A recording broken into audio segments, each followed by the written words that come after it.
Hello, everybody. I am recording the second video of the day, and this is the video to go through how to access the play feature on the virtual Sandtray app. I just recorded another video, which is going through the administrative menu.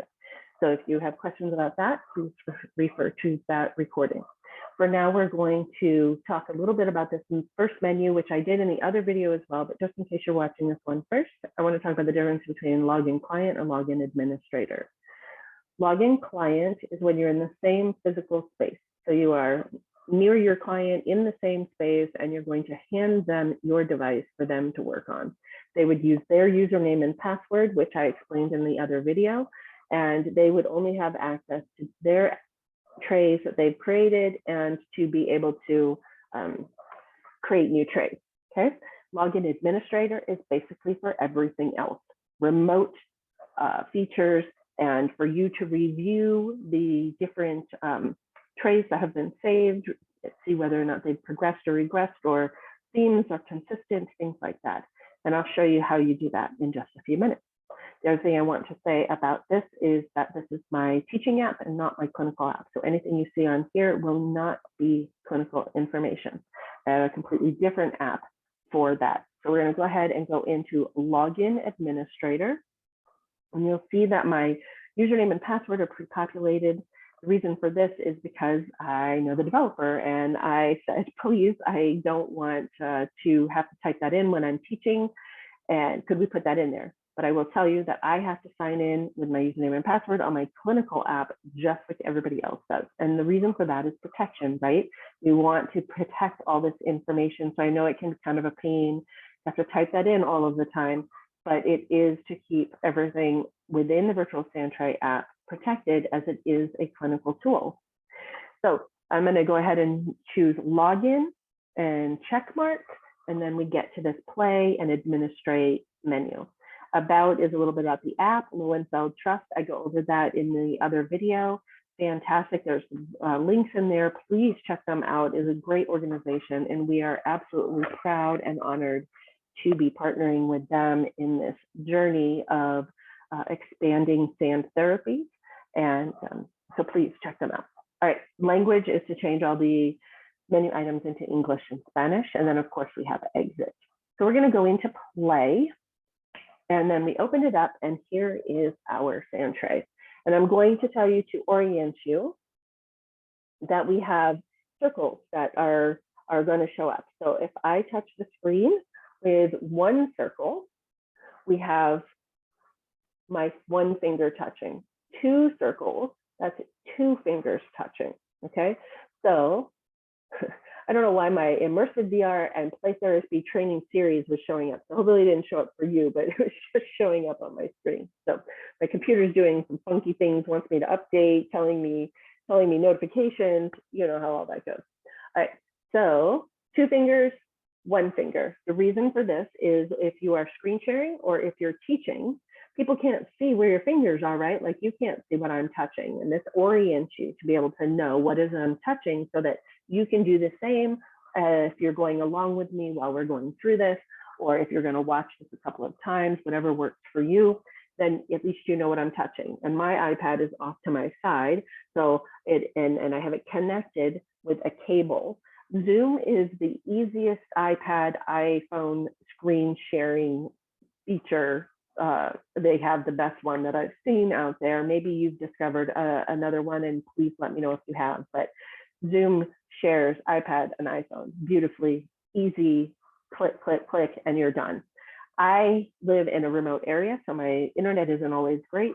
So I connect my iPad with the charging cord to my computer, and it registers, and I can just share it. Initially, you might have to do a setting, have a plugin, but it will walk you through that. Anyway, I digress. That's not what we're here for, but I thought I would share. Okay, so as a concept, I just want you to know that at Virtual Sandtray, we have had a focus on accessibility. And that is for people who have different needs, who may or may not be able to or may not want to use their two fingers to work on the screen like we do with our phones when we zoom in and whatnot. So wherever we could, we built in one finger control, and then we have two fingers control. So I can just put my one finger on the screen and I can just move my tray around. I can go all over, okay? I can just move it around. We can also use the lower left knob. It's like a joystick. And if I pull it in any direction, it's going to move it around. Now in this, they're both one finger controls, but if you can see, this can be a little more of a quick and jarring movement, which a lot of younger people are used to, don't care, it doesn't bother them. But if you're working with seniors or somebody for whom this is something that might bother them, then they can use the knob and it'll be much smoother. It's just a slower, smoother movement, okay? So if it's like, oh, that's too fast, I don't like that. First of all, it has to do with how fast they're moving their hands, right? But some people don't put all that together. If it's easier for them or they like it better, just have them use the knob, okay? Then we have zooming in and out. So just like we do on our touchscreen phones and whatnot, you would put two fingers on and then you can spread and pinch, okay? That is going to zoom in and out. Oh, my thumb touched the other button, sorry about that. So in and out. The other way, the one finger method, is over here. You see there's a slide and there's this little knobby, okay? So I touch that little knobby and I can drag it up and down and I can zoom in and out with one finger. I have had clients who are in wheelchairs, use crutches, have degenerative motor difficulties and diseases. So for them, these one finger controls has really made all the difference and has allowed them to use the program.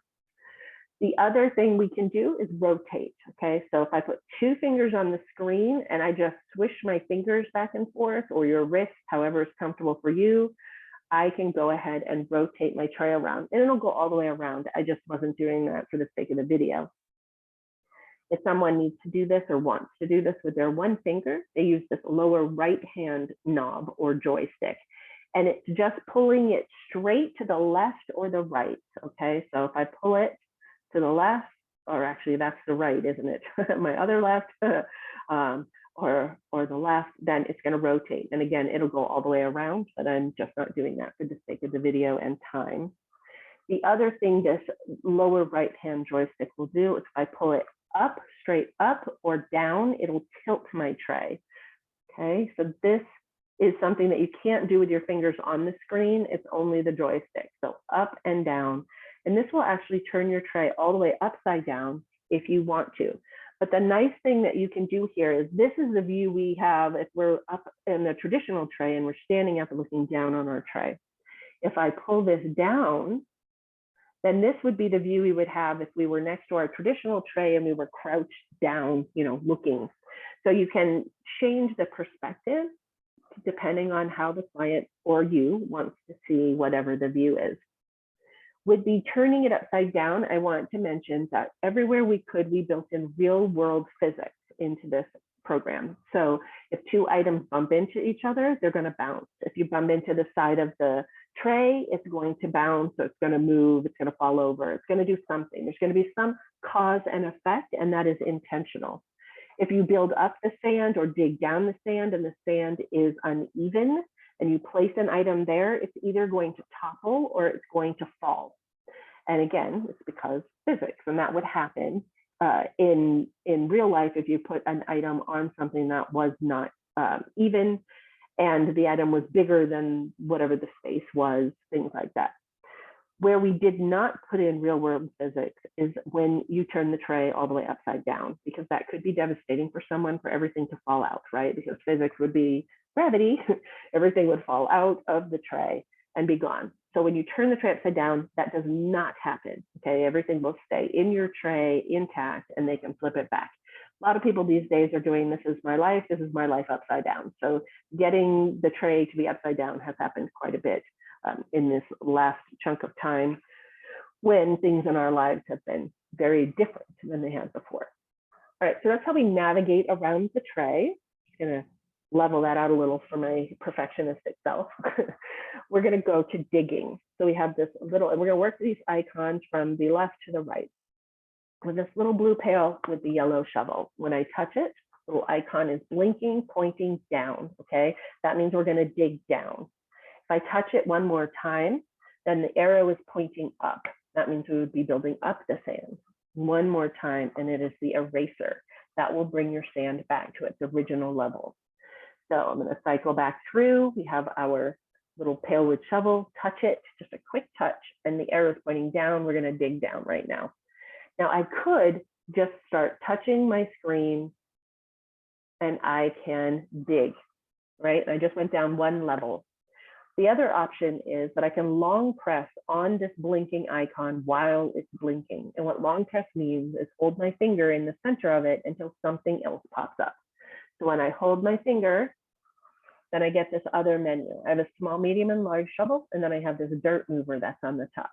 The dirt mover is for the virtual Sandtray underworld technique. And if you're interested in that, it's basically building a world under the sand. So you'd have a world on top of the sand and one under the sand. If you're interested in that, there is a blog on my website, which is jessicastonephd.com. Go under blogs and you'll find it there. And along with a number of other fantastic blogs, I might add, and you will be able to learn more about that. So for our purpose right now, I'm going to choose our large shovel. And now I can do a larger swath, make a nice hole there. And you can see we're still one level down. Take my hand off. Now I'm going to go over the same area. And now I go down a second level. If I start over here, I'm just going to go to the first level. So you have to go over the area you've already done so that you'll go down one more. So now you can see we're stair-stepped in this bigger circle that I made. And then we have 2 levels down. My hands are off. You don't see any blue circle on there, so you know I'm not touching it. Now I go over that lower area and I get to our liquid layer or our blue bottom tray. It is by default blue, and you can see this blue sky behind too. That is default blue, and I'll explain that a little bit more in just a bit. For now, with the digging, so we've now gone 3 layers down, and that's when we get to that liquid layer. If I touch my blinking icon one more time, now my arrow is pointing up. That means I'm going to build up the sand. So it's the same idea. You can do this however you want. I'm just showing you how you build it up. Okay, so we have 1 level. Now I go over it again, 2nd level. Take my finger off, over it again, 3rd level. Take my finger off, over it again, 4th, 5th, 6th. So you go down 3 and up 6. So I'm going to go ahead and tilt with my lower right hand knob, and you can see that that is actually built up off the tray. It's not just some optical illusion. All right, so little trick I want to show you is that wherever you start, if you pull your finger out or over, it'll bring that level with you. So let me tell you what the heck I just said, what that means. If I have my finger in, I'm building up the sand, I apologize. I'm going to go back to down. Okay. If I have my finger in the water, okay, in this liquid layer, and I drag my finger out, I'm going to drag that layer, that level with me, which means I can make that bigger without having to continue to build down in all areas. If I start in the sand and I drag my finger over, I'm going to bring sand with me. Okay. So that's just a little tip and trick. You don't have to do that for sure. You can do it however is most comfortable for you, but just a little trick. All right, my blinking icon is pointing down. That's digging down. If I touch it one more time, then it was up, and now another time it's the eraser, okay? This will bring it back to its original level. So I just drag my finger. I don't like there, I don't like there. You know, I said my perfectionist itself, so bring it there. And then I can also bring what I built up down to the original level as well. Next, we have paint. So we have our little paint can here. Touch the paint can, it comes up with all these options. One thing I want to point out before I forget is this down here underneath the black, this little square, that is the original sand color. So if you're going to go back to sand or have an area of sand or something like that, then you can use that. I'm going to choose grass for our purposes right now. And just like with digging, I can just run my finger over and it's going to fill it in with grass. I don't have to do anything else, but I can choose my paintbrushes just like I could my shovels. So if I long press, hold my finger in the center until something else pops up. Now I have a small, medium, and large paintbrush. And then we also have this filling paint can on the top. So the small, medium, and large paintbrush works just like the shovels. The bigger one makes a bigger swath, the smaller one makes a smaller swath, medium, so forth and so on. But the spilling paint can does something different. I had a number of clients who were spending the entire session trying to fill in with paint every nook and cranny of the sand. And it told me something about them, but it certainly took a long time. So if they don't want to do it with that method, they can touch the spilling paint can and it says, would you like to fill the tray with the selected paint? And then it says the name of the paint. I say, okay. And then all of the paint is filled in at once with that. Now I can still go over with a different paint and I can paint on it. So if you think about like a base layer, you're not committed to only that paint. It's just that it fills in as a base and then you can go from there. If I want to put in sand, then I can go back and put in some sand. If I want to go back completely to sand, I would pick the sand paint, do the spilling paint can, and it would bring everything back to that sand color. So you can change it quite quickly depending on what the needs are. I do want to point out, if you haven't chosen a paint, okay, so let's walk through that. I touch the paint can, choose a paint, long press on the paint can, and you see we have small, medium, and large paintbrush, and we have the spilling paint can, okay? That's what we did just a moment ago. If you don't pick a paint and you just long press on the paint can, you will only get the small, medium, and large paintbrushes. You will not get the spilling paint can. And the reason for this is, if you remember, when we had the spilling paint can, it says, would you like to fill the tray with the selected paint? If you haven't selected one, then the program doesn't know what it is you want to fill it with. So that's why you don't get that option. Excuse me. Okay, I am going to go back to our original sand color just for the sake of our video, but now you get the sense of how quickly you can change it back and forth, and paint, and whatever it is that you want. All right, next icon over is the magic wand. So here is where we access our models. And I talked about the models, how many you have, how many we have that you can add, things like that. We talked about all of that in the other video. So please make sure you watch the administrative video to go over that information. Just a quick info, at this point in the spring, early summer of 2021, we have a little over 7,000 3D models available, and your initial download has a little over 1,300 included in it. So I have probably some models here that you don't, because I have all of them on my package, but just know that these are all available in one way or another. All right. So a couple of things here. We have the ability to put our finger on the screen and just swish across, and we can scroll through the items. The other option is there's a little black button here, this little rectangle. And if I put my finger on that and pull it back and forth, that's another way to scroll through. So you can do it, your client can do it however they choose. And what we're going to do, and I'm going to choose dragons. One, I like dragons, but two, I can show you some things about the animation with the dragons. So we're going to go into dragons. And from here, I just touched the picture of the dragon where it says fantasy. And now I'm going to touch select. So touch it, it turns green around the border. See, like when I touch them, green around the border, touch select. And this is bringing us with a larger set of choices to a smaller set of choices to a smaller set of choices. Okay, so I still want dragons. So I'm going to touch dragons and select. And I have a lot of dragons, but I'm going to go into general and touch select. Now when this menu pops up at the top, that means that I can now put those items into my tray. Whichever one is green around the border, I don't have to drag it down or anything. Green around the border, touch the sand. So I touch the sand and it shows up. Now in that model, you can notice it says tap on model to change animation. That is a little box that will quickly pop up on the models that have animation and some level of animation. I'm going to show you what that means in just a moment. And it just gives you a cue to that. There is a place where you can turn that off so that little button doesn't pop up, or not button, little banner doesn't pop up. But it is helpful, especially in the beginning, so that you and your clients know which items might have some animation to them, okay?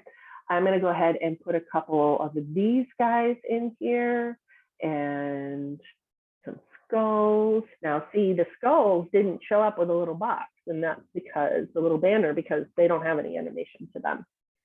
All right, what else do I want to put? Put one of these guys and one of these. Okay. So now we have this collection of dragons in our tray. So what I want to point out is the 3 levels of animation. The first level is no animation whatsoever. That is like these skulls that we have down here. And actually this guy over here, he doesn't have any animation to him either. Sitting there, he's not breathing, he's not moving, he's not anything. And then when I touch him, he doesn't do anything additional, and neither do the skulls, okay? Nothing. The second level is idle animation. So if you see these little boar guys in the middle here, they're wagging their tail. And then if we zoom in, we can see their faces, and they're kind of breathing a little bit. Their jaws are moving, they're kind of breathing. But when I touch them, they don't do anything additional. That's all they do. They just sit there, wag their tails, and look like they're breathing. The third level of animation is, it includes the idle. So if you see these guys here, includes the idle animation, which means you can see them breathing, their wings are kind of moving a little bit. But then if I touch them, they will do something additional. So change the angle so you can see it. So I'm going to go ahead and touch this one on the right-hand side. I'm going to touch it, just a quick touch, and then it's flying. Quick touch again, and now it's going to look from side to side. Quick touch again, and it looks like it's pouncing. One more time, and it looks like it's roaring. And then one more time, and it'll go back to its original state. Now on the roaring one, I just want to mention that we intentionally did not include the roaring noise. And the reason why is, let's cycle back to that, okay? So let's go back, touch, touch, okay.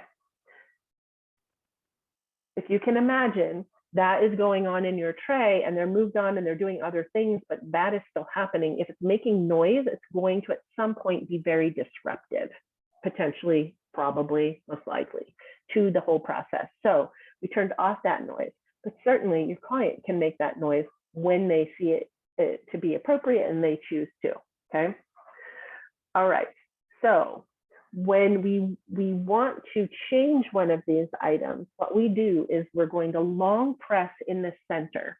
So on this guy right here, I'm just going to pick that center spot right there, hold my finger until this menu pops up. And so we have this menu on the bottom, and then we also have a check mark on the item.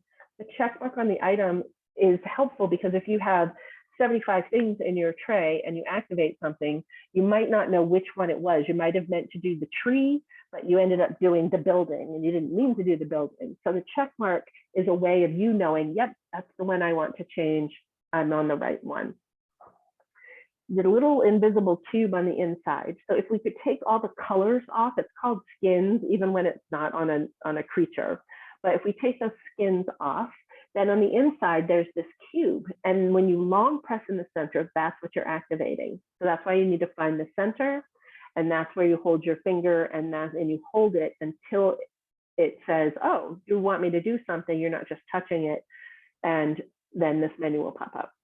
The smaller the item, the smaller the cube. The larger the item, the larger the cube, right? So if you put a teeny tiny little butterfly in there, then in order to activate the inner cube, you're going to have to zoom in so that it's big enough so that it can register your finger on it in doing that long press. So just know it's a tiny item and you can't get it to activate, zoom in, and then you'll be able to.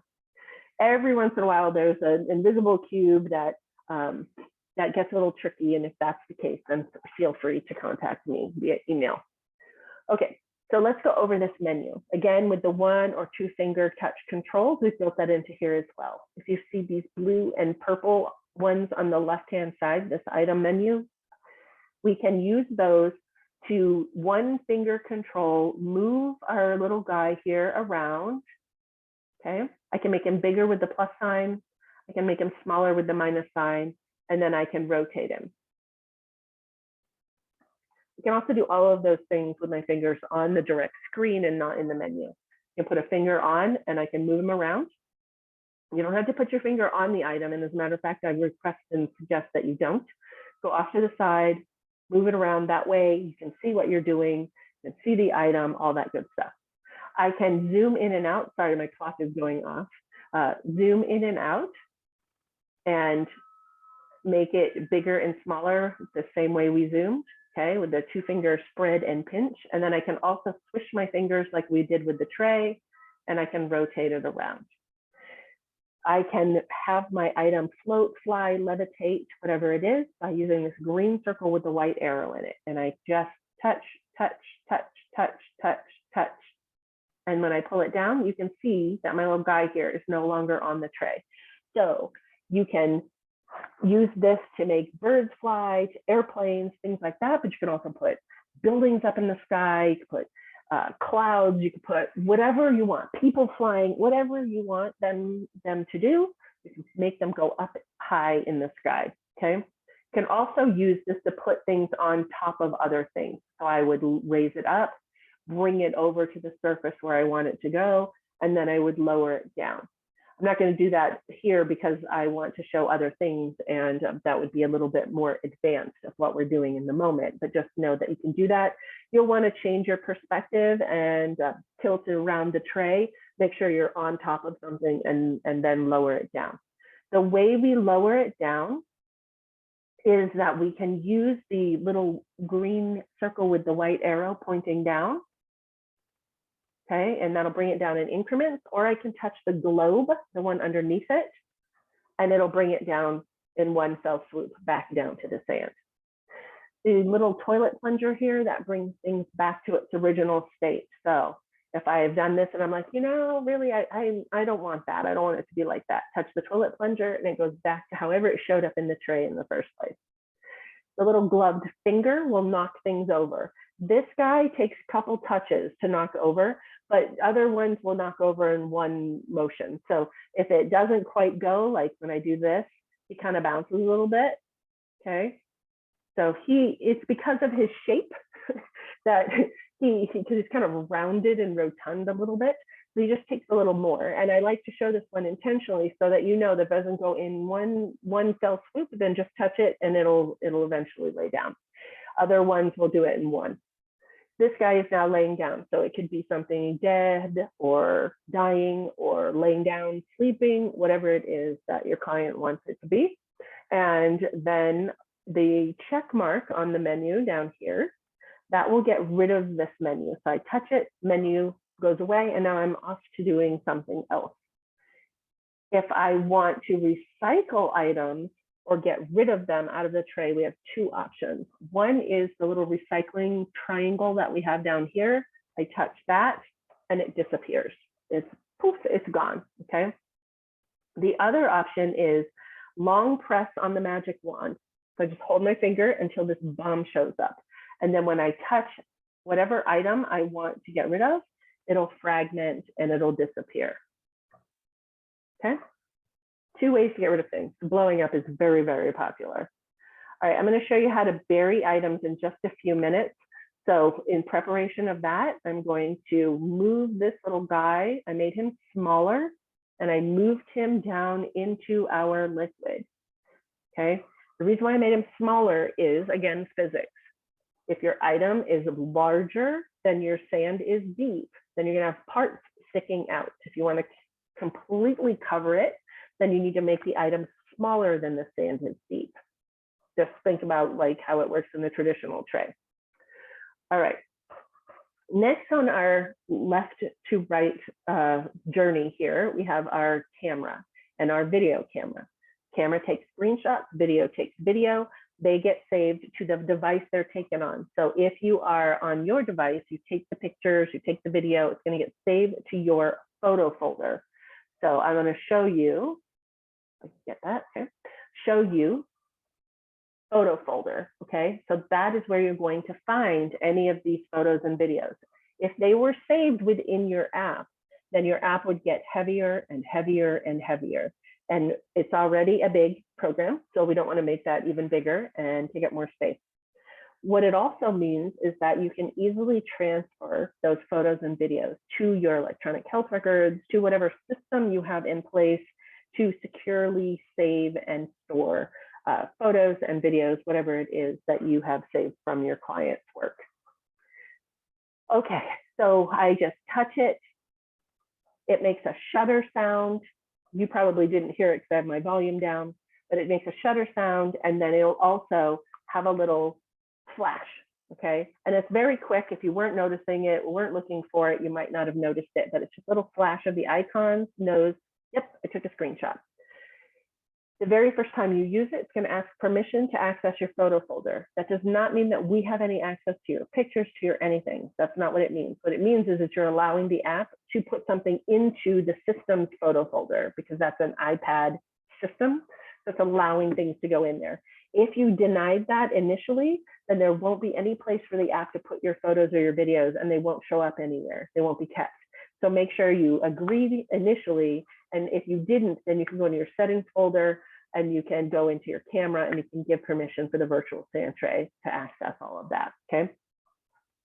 If I just touch it, it takes the photo. But if I long press on it, it'll give me the camera filter. And I just thought I did a meeting yesterday, and I think I forgot to point this out to people. So I apologize for that if you are one of those people, and I forgot to show you. So glad you're watching this now. So what we have here is the ability to put filters. So right now it's a no filter, right? But when I touch it, you can see that I can make it look like it's snowing. If I had a family scene, you know, like a house with people, this one gets used a lot. It's broken. There's a number of them, different kinds of broken, different levels of broken. If you are a person who does EMDR, Dr. Jen Lefebvre and I will say so myself, a fantastic 4-part training using the virtual Sandtray with EMDR. So if you're interested in that, then just let us know and we'll put together another one. But if you're using that, then you can use grayscale, and that's quite popular in EMDR. So there's lots and lots of them that you can choose from. If you want to go back to having no filter at all, then we can go to no filter, or I can just X out of it. So if I did the check mark, it would keep it, but I'm going to do the X, and then it'll get rid of the filter altogether, okay? So that is another option. The video camera, when I touch it, says, do you want to start recording? If I say yes, then you see that there's this little green dot now underneath the camcorder. So that is telling us that it is recording. It's recording any motion, then it's also recording my voice. So if you want then your client to record their narration of their tray, whatever it is, then it will record the voice, and it will also record the motion. Touch the little camcorder, the green circle goes away, and now it is no longer recording, and that recording is now being stored to my photo folder. Just remember that video is very heavy. So if you video the entire session, which I don't recommend, then you would have a very heavy file that you would want to get off of your iPad, so it's not taking up your memory. But I like to record their narration, their story, or even if they want to have movement and motion saved about their tray and not just the tray file, then we'll go ahead and make a video.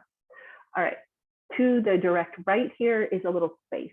When you're in remote, that is where a little icon is there, and it's a little tricolor icon. You touch it, and that allows you as a therapist to give control of the tray to whoever you choose. Next to the right is our file folder. So this is our settings folder. From here, we can quit the app. We can save. So I just touch it, enter name to use for tray, this field right here. I'm going to touch that, and my keyboard will pop up. I give it a name. So let's do test. Let's do testing, because I think I have a lot of tests on here. So let's do testing 75. Okay, say done, check mark. Always do the check mark when you make changes. If you do the X, they're not going to save. Okay, so you're going to do the check mark. touch that. Now, when we go to load, if I go down, they're all alphabetically ordered, okay? So if I go down, down, down, see all the tests I have?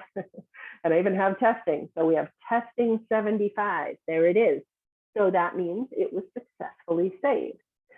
The other things that I want to point out about this, as you can see, alphabetically ordered, right? And then they have a time here and a date stamp, okay? So time and a date stamp. Then the other thing I want to point out is, and we'll talk about autosave in just a few minutes, but we have autosave. All these are alphabetically ordered. So if we had autosave just as an A, then it would always be up at the top of your list, and that could get in your way, be a little cumbersome. Because you don't want autosaves to be in your way, but you want them when you need them, but then otherwise to be out of sight, out of mind. So we put a Z in front of it. So if you need to find your autosave, you'll go to Z autosave. And that way you scroll down and they'll all be down there, but just not in your day-to-day in the way. So I'm going to touch the X. So the difference between load and load user trays, see these two right here. Load is every tray that's ever been saved on your device. Load user trays is the one, will include the ones that, I just passed it, that you have saved under a particular name, okay? So here we have Pro 2018, and we have all the trays that have been saved under Pro 2018, and that happens to be me. So everyone that has been saved under Pro 2018. So what I can do from here is I can choose one, I can load it, I can look at it, I can explore it. If I don't save it, like say I go digging around, I know my client buried something under somewhere, and I can go digging around. As long as I don't save the file, it won't save the changes that I made, it'll keep it intact, okay? It's just like when you're working on a computer, if you have a Word document open or something, and you some change, but you didn't want to save it, just don't save the file and it won't save the changes you made. So this works the same way. All right, so I can come in here as a clinician, I can explore them and compare and contrast and all of that good stuff. It also means that when my clients come in and they want to access a tray that they did before, I can come in here, I can touch it, and then I can load that tray to them so they can continue to work on it. I'll show you that quickly at the end. I just don't want to change the tray that we have going on at the moment. Next one down is AutoPlay program that Dr. Robert Jason Grant created. We have the introduction, which is quite a bit of information about, not too much, it's not a huge long read, but it's enough information to show you how to use the virtual Sandtray AutoPlay pack with your neurodivergent clients. And then we have this pull down menu where we have the 30 tray directives. And I'll just give you a sneak peek into one of them. So we have this calm tray. Create a tray that makes you feel calm and peaceful. It could be a place, person, or a thing. Include anything that makes you feel calm or reminds you of feeling calm. And then underneath, it has either a rationale or a follow-up or both to that process. Okay, so there's 30 of those, and those can be translated to English and Spanish, thanks to a wonderful user who did that for us. We really appreciate it. All right, next down, user options. This is where you can change some settings. And I'm just gonna go over a couple of them so it's not too overwhelming. If you have questions on others, then just let me know. Language, English and Spanish. Animations, you can turn them on and off. Just know that that means that nothing will move. And we have some flowers, you can change the petals, and we have people, you can change their skin color, their hair color, all those kinds of things, and you'll be turning that off. Over here, we have the auto save that I was talking about. So if I pull down that menu, we can turn it off completely, which I do not recommend. Then you can have it save every 3, 5, or 10 minutes. I recommend every 3 because I don't know, because I want to make sure everything is secure. I have only had this happen once.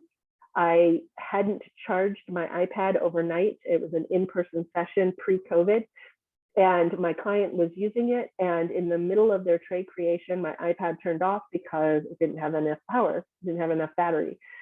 So I panicked, and then all of a sudden I remembered, oh, autosave. Okay, so I went, once I juiced it up and it had enough power so that I could turn it back on, I went into load, went into the Z autosave, like we talked about a few minutes ago, found the most recent one because they are time and date stamps, found the most recent one, opened it, saved it as a file name, and whew, saved my file. So this auto save, you may never need it, but if you need it, you want to have it, right? So it's nice to have it set. It just saves the last 5. So the oldest one will replace the newest one, and it'll just, oh, I said that backwards, sorry. The newest one will replace the oldest one. It'll just keep rotating around until you need one. It's purposely the last 5 because you don't want to have 4,200 saved auto saves taking up space on your iPad. So if you need it, go in immediately and access the most recent one and make sure that's the tray that you wanted, and then save it, and then it'll be preserved. Okay, moving on. We have down here, we have this touch indicator. That's that little blue circle you see when I'm touching the screen. That's how you turn it on and off. And then the show model, that's the little box that pops up that says tap for animation. You can turn that on and off. I'm going to go ahead and do the X because I didn't make any changes here. But if I did, I would do the check mark. Always check mark if you have made some changes, okay? All right, next we have environment options, which is my favorite. So I go in here, environment options. We had to change the skybox, which is the background, fluid type, which is that water, that liquid layer we saw on the bottom. And then down here, we can clear whole sand tray. Let's go to this first, just to explain it. So clear whole sand tray means I've finished a tray. I want to save the tray. I go ahead and save it. And now I want a new tray. So then I come into environment options and I long press on reset tray, on clear whole sand tray. And it says you reset tray. Do you really want to clear the tray and reset it?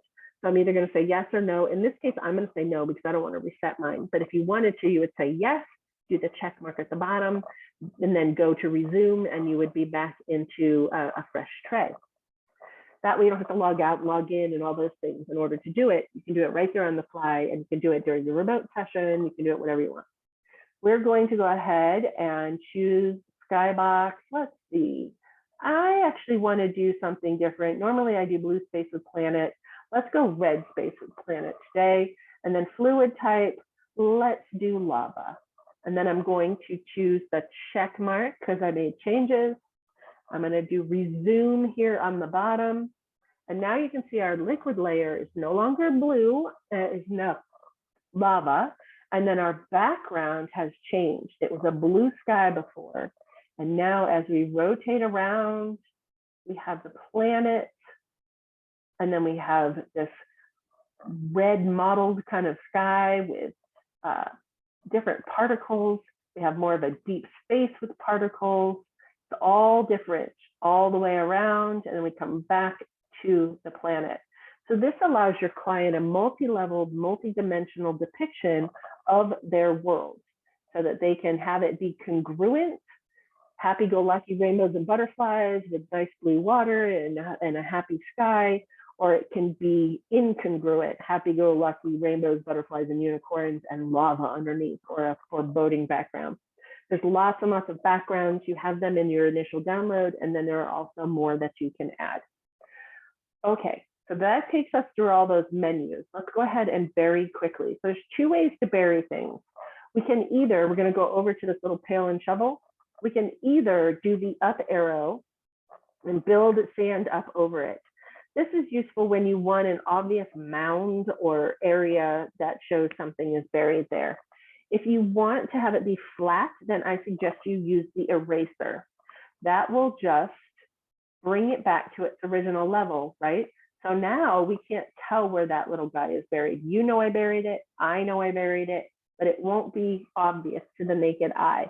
I've had clients do things like X marks the spot. They have built up sand around it. There's all kinds of ways that they've shown that there's something to put another item on top of it. Whatever it is that works for them, then they can do, okay? If you want it to be flat though, that eraser is going to be your best bet. Get rid of all that dark that I put on there. If I want to dig it up, it is still there. See his little head popping up there in the sand? So I can dig him out more or less depending on what it is I want to do. All right. And in the underworld technique, we would tilt down and we'd be able to see him under the sand when he was all the way buried. Okay, the last thing I want to point out is something that is a super, sorry about that, talking and doing at the same time, super favorite of mine. Go into the magic wand, scroll across the people, select, and then I'm going to go to customizable, select. So we have adults, kids, seniors, and teens. These are not separated by gender. They're only separated by age because they have different features to them. So let's go into the teens. And I'm just going to put a few of these in here. Okay, so I have a number of them in there. And they look like they're different because of their skin color and hair color and their clothes and things like that. But just so you know, you can change these things. So get the one that has clothes that are similar to the ones that you want, but it doesn't have to be exact. Long press in the center. We have the menu items down here at the bottom, just like we did when we were doing the dragons and dinosaurs and stuff. And then on the top, we have a whole nother menu, okay? So from here, let's make this guy bigger so we can see him. We can change hairstyle, okay? We can change hair color. We have natural colors and then other colors. We can do skin color, again, natural colors and other colors, whether or not they have glasses. We can change the shoes. We can change the shoe color. We can change the shirt style. We can change the shirt color, pants, shorts, colors, okay? You get the idea that we can really change these items on this person so that it can be customized however they want it. We even have a mask, okay? So you can change their appearance. The other thing that you can do, I'm going to do the check mark to get rid of that, is that they will change their action/emotions. Let's zoom in so you can really see it. I'm just going to touch, not long press, touch, and we get a different action/emotion. Touch again, we're going to get the arms on the hips, but a happier face. Again, surprise, forlorn, crying, teenage attitude. Not just for teenagers, right? Any of us can have attitudes, but okay. So the wonderful thing about these is that you can customize them. It's gender fluid. They can identify the person as however they see fit, themselves, someone else, whatever it is. You can change the clothes, the color, the hair, the mask, the action, the emotion. I just love, love, love these. And we have them for the different age ranges, as I said. So I think I've gone over everything. If you have any questions, just let me know. Hopefully this video has been helpful for you. Thank you so much. Hi, Ed.